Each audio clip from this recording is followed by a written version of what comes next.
भगवान श्री कृष्ण ने जब मोहिनी रूप धारण किया तो उनके सौंदर्य पर 33 करोड़ देवता मोहित हो गए।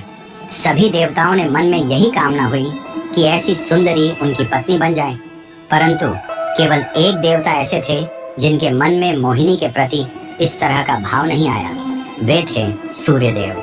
सूर्यदेव ने मोहिनी रूप को देखकर मन ही मन कहा, यदि ये मेरी पुत्री बन जाए तो मेरा जीवन धन्य हो जाए।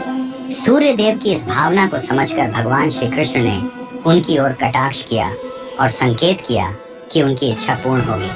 समय बीतने के बाद सूर्यदेव ब्रजभूमि में वृषभानु महाराज के रूप में अवतरित हुए।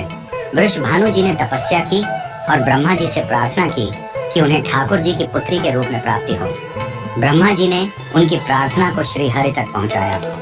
ठाकुर जी ने विचार किया कि वे नंद यशोदा और देवकी वासुदेव के यहाँ पुत्र के रूप में जन्म लेने वाले हैं, लेकिन प्रेम की स्थापना के लिए एक विशेष अवतार लेना होगा।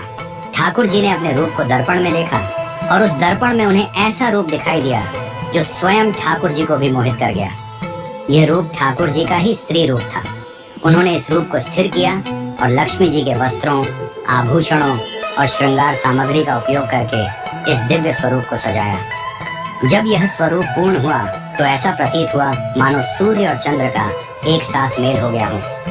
यह दिव्य तेज इतना अद्भुत था कि स्वयं ठाकुर जी भी नेत्र मूने को विवश हो गए। जब उन्होंने नेत्र खोले तो उनके सामने श्री राधा रानी का दिव्य स्वरूप प्रकट हुआ।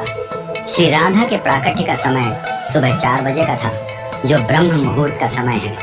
भगवान के अन्य अवतारों का प्राकट्य दोपहर 12 बजे या रात्रि 12 बजे होता है, परंतु राधा रानी का जन्म ब्रह्म मुहूर्त में हुआ, जो नए दिन की शुरुआत का प्रतीक है।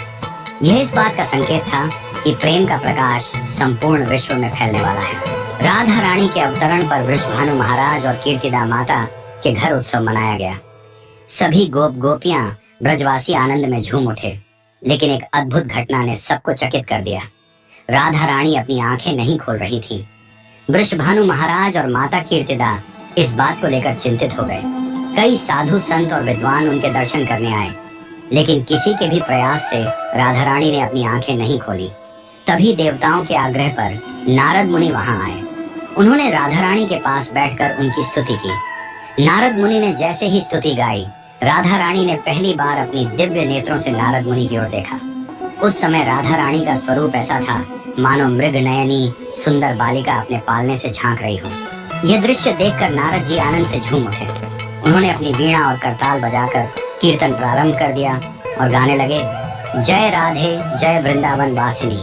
वृषभानु महाराज यह अद्भुत दृश्य देखकर भाव विभोर हो गए। उन्होंने राधा रानी को प्रणाम किया और स्वयं को धन्य माना। उन्होंने अनुभव किया कि उनकी पुत्री कोई साधारण बालिका नहीं, बल्कि साक्षात देवी है। इस प्रकार श्री राधा का अवतरण प्रेम की स्थापना के लिए हुआ। ठाकुर जी ने ज्ञान, धर्म और वैराग्य की स्थापना के लिए कई अवतार लिए, लेकिन प्रेम की स्थापना के लिए श्री राधा का अवतरण हुआ।